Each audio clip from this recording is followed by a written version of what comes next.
বিসমিল্লাহির রহমানির রহিম। পঞ্চম শ্রেণীর প্রিয় শিক্ষার্থীবৃন্দ, এখন আমরা ভগ্নাংশের যুগের প্রাথমিক ধারণা নিয়ে আলোচনা করব।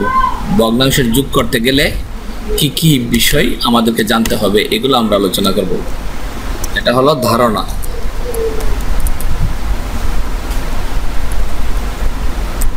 ভগ্নাংশের যুগে আমরা ধারণা নিয়ে কথা বলবো।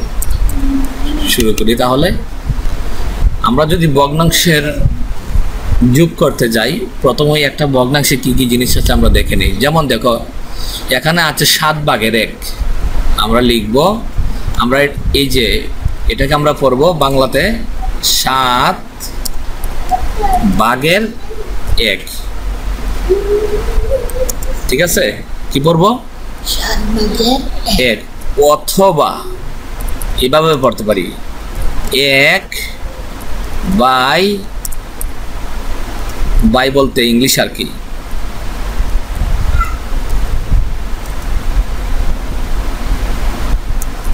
1/7। কেউ যদি বলে 7/1 তার কথা সঠিক, আবার কেউ যদি বলে 1/7 তার কথাও সঠিক। আচ্ছা, গেল এই ধারণা। তো দেখো, এটা আমরা পড়লাম। এখন ভগ্নাংশ যোগ করতে গেলে আরেকটা বিষয় আমাদেরকে জানতে হবে। আমরা যখন এই দেখো, দুধের স্বর পাতিলের উপরে থাকে না নিচে থাকে? দুধের পাতিলে উপরে। স্বর অথবা হর যেটাই বলি না কেন, দুধের স্বর উপরে থাকে আর অঙ্কের স্বর অথবা হর নিচে থাকে।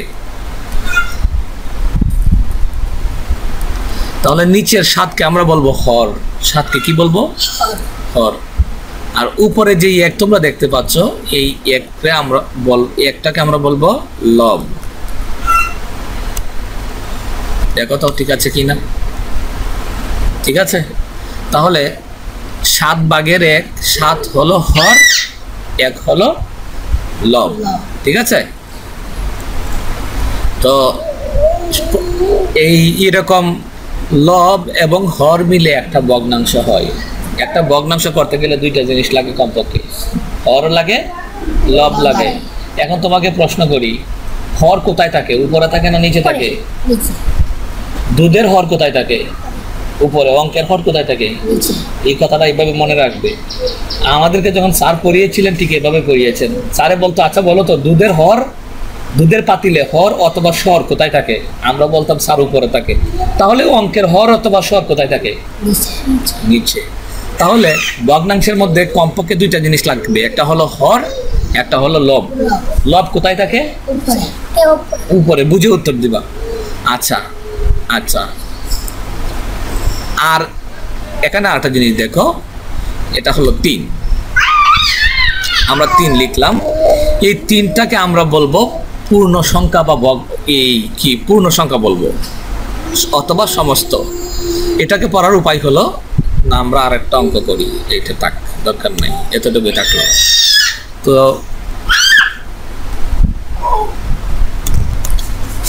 তো দেখো, এখানে আছে কত? 7/1। ওকে, এখন মনে থাকবে?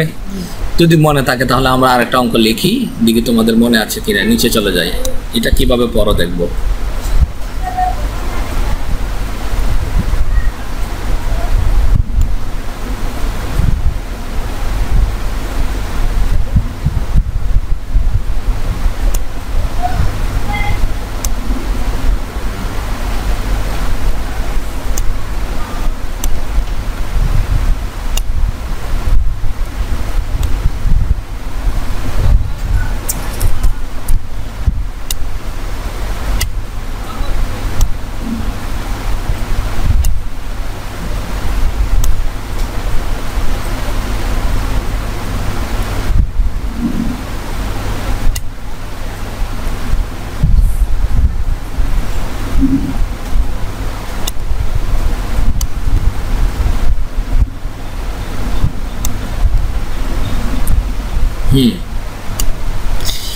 এখন আছে 5, এখানে আরো আছে 9।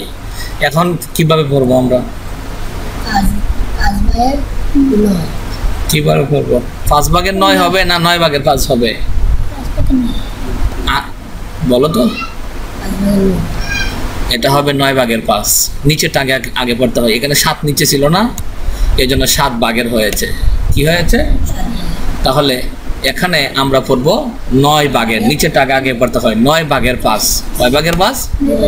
আচ্ছা, দ্বিতীয় প্রশ্ন, এই 9 হর নাকি লব? হর কোথায় থাকে? নিচে থাকে। তার মানে তোমরা বুঝতে পেরেছো। এখন দেখো, তার মানে 9 কে আমরা লিখবো হর। তাহলে 5 কি? লব। 5 হলো লব। লব সবসময় কোথায় থাকে? উপরে থাকে। এতটুকু কনসেপ্ট ক্লিয়ার? এতটুকু বুঝতে পেরেছো? আচ্ছা, লব বুঝলাম, হর বুঝলাম। আচ্ছা, এই হলো ভগ্নাংশ। এখন ভগ্নাংশের মধ্যে আমরা আরেকটা দেখব। আচ্ছা, হর ছোট নাকি লব ছোট? এখানে আচ্ছা, প্রশ্নটা ঘুরিয়ে করি। এখানে বড় কে? লব বড় না হর বড়?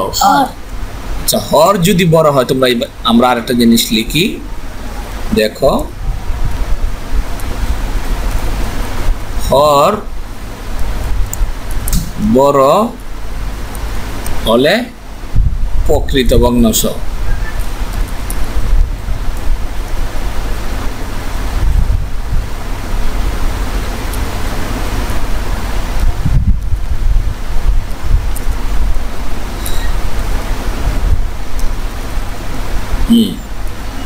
দেখো কি লিখেছি। হর বড় হলে কি ভগ্নাংশ? প্রকৃত ভগ্নাংশ। এখানে হর বড় না ছোট? হর যদি বড় হয় তাকে আমরা কি বলবো? প্রকৃত ভগ্নাংশ। প্রকৃত ভগ্নাংশ। মনে রাখো। তাহলে এটা আমরা কি লিখেছি? প্রকৃত ভগ্নাংশ। এখন আমরা একটু চেঞ্জ করব এটাকে।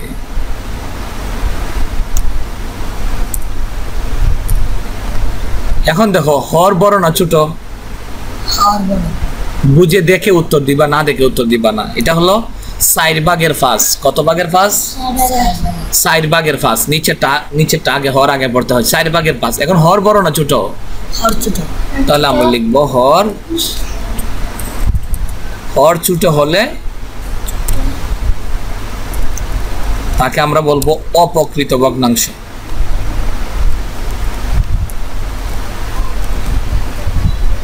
এটা কি ভগ্নাংশ?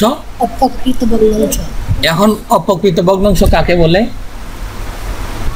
যার হর ছোট। যার হর ছোট। হর কোনটা ছোট? হর ছোট মানে কি? আরে নিচেরটা। গ্রামের মানুষ যদি আমরা না বুঝি, অনেক সময় বলি না যে, আচ্ছা ঠিক আছে, যার হর ছোট তাকে অপ্রকৃত ভগ্নাংশ বলে। এখন আমরা বলবো হর কি তা চিনি না তো? আরে নিচের অংশ। কোন অংশ?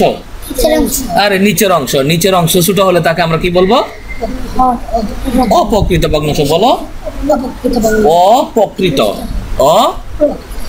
ভগ্নাংশ। তাহলে আমরা আজকে এখানে কয়টা জিনিস দেখলাম? একটা হলো প্রকৃত ভগ্নাংশ, আর একটা হলো অপ্রকৃত ভগ্নাংশ। ঠিক আছে? এর মনে করো আরেকটা লিখি, আরেকটা উদাহরণ তোমাদেরকে দিলে ক্লিয়ার হয়ে যাবে। Control Z.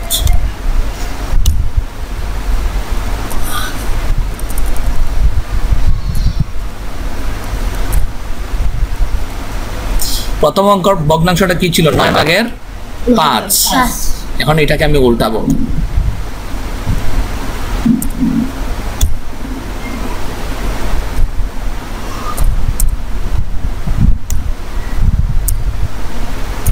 এখন কত হয়েছে বলো তো? গুড, সঠিক উত্তর দিয়েছ। 5 ভাগের 9। আচ্ছা বলো তো, হর ছোট না বড়? হর ছোট। এটার তুলনায় ছোট না বড়? ছোট। লবের তুলনায় হর ছোট। তো হর ছোট হলে তাকে কি বলে? অপ্রকৃত ভগ্নাংশ। হর ছোট হলে তাকে কি বলে? তাহলে ভগ্নাংশ কয়টা শিখলাম? 2টা। একটা হলো প্রকৃত ভগ্নাংশ, অপ্রকৃত ভগ্নাংশ। আচ্ছা দেখি, প্রকৃত ভগ্নাংশ আমরা কি শিখেছিলাম? হর বড়। হর কি হয়? দেখো আমি লিখবো এখানে, রেড করে দিলাম। হর বড় প্রকৃত ভগ্নাংশ। হর বড় হলে প্রকৃত ভগ্নাংশ। এখন দেখো, তাহলে আমরা প্রকৃত ভগ্নাংশ পেলাম আর অপ্রকৃত ভগ্নাংশ পেলাম। এখন আমরা যেটা করবো, আরেকটা দেখব। এখন দেখো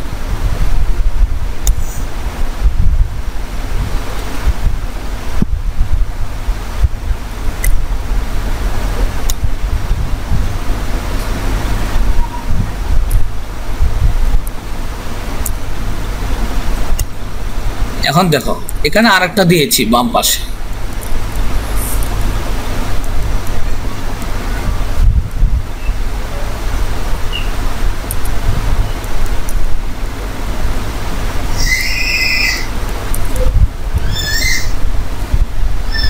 আগে ছিল দুইটা উপরে নিচে, এখন বাম পাশে একটা আছে, বাম পাশে একটা আছে। এখন প্রকৃত অপ্রকৃত এটা পরে বলবো, আগে কিভাবে পড়তে হয় আমরা এটা জেনে নেই, তাই না? এটা হলো পড়বো আমরা এইভাবে, এটা পড়াটা হলো তোমরা যেভাবে পড়বে, এটা হলো 3 সমস্ত SUMUST 3 সমস্ত 5 নিচেটা আগে পড়ে না 5 ভাগের 2, 5 ভাগের 2, 3 সমস্ত 5 ভাগের 2, 2, তো 3 কে কি বলে? সমস্ত। সমস্ত। আচ্ছা এখন 3 SUMUST 3 সমস্ত মানে কি? 3 সমস্ত মানে হলো 3 পূর্ণ সংখ্যা। পূর্ণ সংখ্যা। স্যার জিগাইতে পারে তোমাদেরকে 3 এটা কি?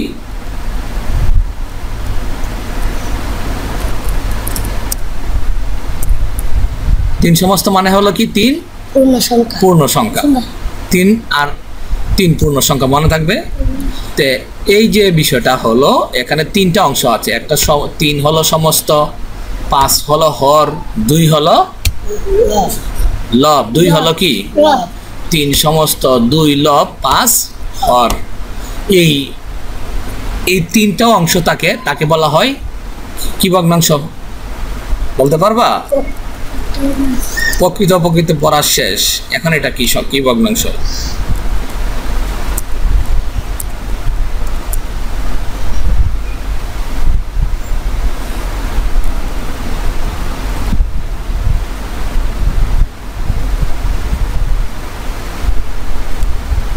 এটা হলো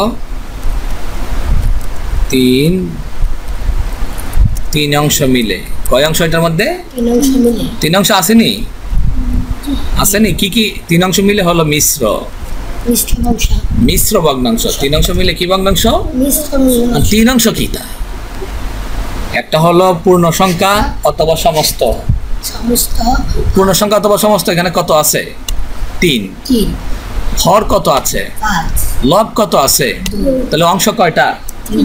3টা। 3টা অংশ যদি থাকে, 3 অংশ মিলে আমরা তাকে কি বলবো? মিশ্র ভগ্নাংশ বলবো। কি বলবো? মিশ্র ভগ্নাংশ। আচ্ছা তো এখন এখানে টোটাল ভগ্নাংশ কয়টা করা হলো? 3টা। প্রকৃত ভগ্নাংশ মানে কি? হর বড়। হর বড় মানে কি? নিচেরটা অংশ বড়, আর নিচেরটা যদি ছোট হয়, হর ছোট মানে নিচের অংশ ছোট, তাকে কি বলে? অপ্রকৃত ভগ্নাংশ। নিচের অংশ ছোট হলে তাকে কি বলে? অপ্রকৃত ভগ্নাংশ।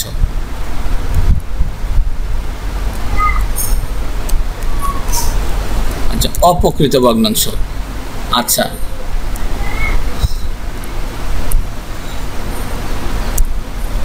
আর যদি 3টা অংশ মিলে থাকে, কয়টা অংশ? 3টা অংশ মিলে থাকে, তখন তাকে আমরা কি বলবো? মিশ্র ভগ্নাংশে কি কি থাকে?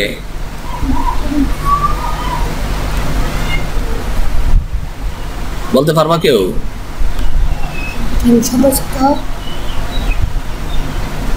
মিশ্র ভগ্নাংশে কি কি থাকে?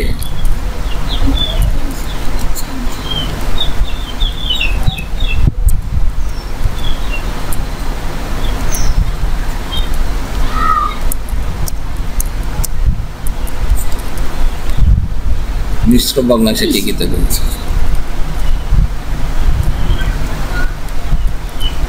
মিশ্র ভগ্নাংশে কি কি থাকে বলো তো দেখি।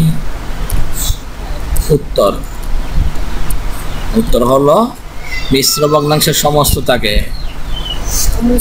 সমস্তর আর একটা নাম কি? সমস্ত বা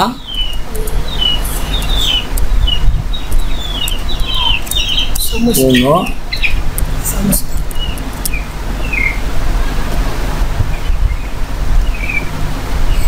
মিশ্র ভগ্নাংশে কি কি থাকে? সমস্ত বা পূর্ণ সংখ্যা থাকে। পূর্ণ সংখ্যা থাকে। আচ্ছা, পাইলাম একটা, সমস্ত বা পূর্ণ সংখ্যা থাকে। আর কি থাকে? আর থাকে হইল হর। হর 3 নম্বরে কি থাকে? আর কি থাকে? লব, LOB, লব। তার মানে মিশ্র ভগ্নাংশে কয়টি কি কি থাকে? সমস্ত বা পূর্ণ সংখ্যা থাকে, হর থাকে, লব।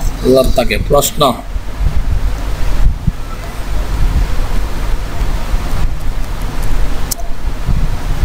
সমস্ত বা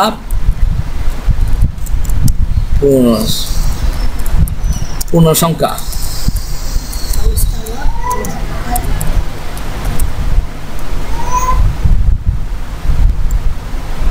সমস্ত বা পূর্ণ সংখ্যা কোথায় থাকে?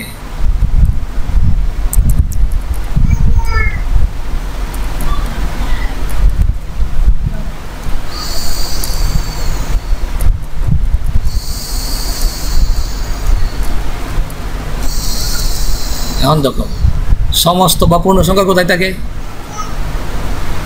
উত্তর বাম পাশে থাকে। কোথায় থাকে? বাম পাশে। বাম পাশে থাকে। মন থাকবে? আচ্ছা, এখন আর একটা প্রশ্ন, জটিল জটিল না ঠিক, এটা হলো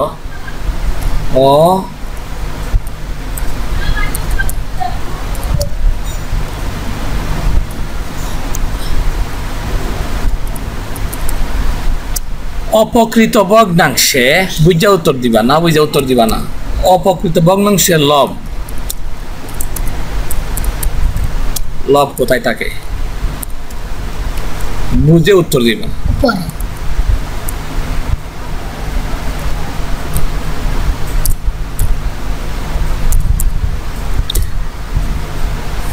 উত্তর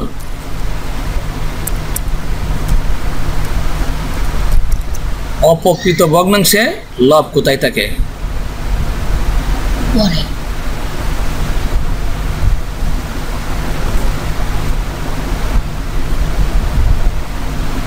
না, লব তো সবসময় করে থাকে, গড়িয়েছে।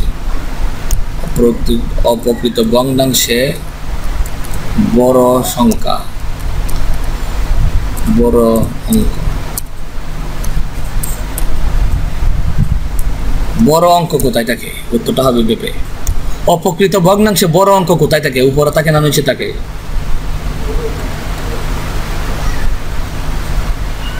একটা ছোট, একটা বড়। অপকৃত ভগ্নাংশে বড়টা কোথায় থাকে? উপরে থাকে না নিচে থাকে? বলো, বড়টা কোথায় থাকে? নিচে। তুমি বলেছ নিচে, তুমি বলেছ উপরে। তার উত্তর সঠিক। কিভাবে দেখি? অপকৃত কই? এই যে অপকৃত ভগ্নাংশ, অপকৃত ভগ্নাংশে বড়টা কোথায় আছে? 5 বড় না 4 বড়? তো বড়টা কোথায় আছে? উপরে। ও বলেছে বড়টা, বড় অঙ্ক কোথায় থাকে? উত্তর হলো উপরে। তার উত্তর সঠিক। এগুলো হলো প্রাথমিক ধারণা। এখন এই তো ক্লিয়ার হয়েছে বিষয়টা? এটা আমরা আলোচনা করেছি ভগ্নাংশের যুগের প্রাথমিক ধারণা। এখানে যেভাবে লেখা আছে দেখো, 5ম শ্রেণী, দেশ, গণিত, ভগ্নাংশের যুগ,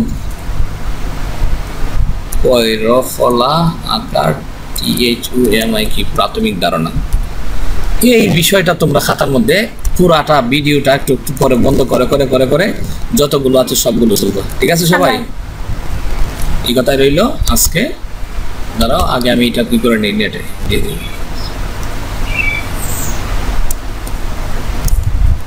ধন্যবাদ সবাই।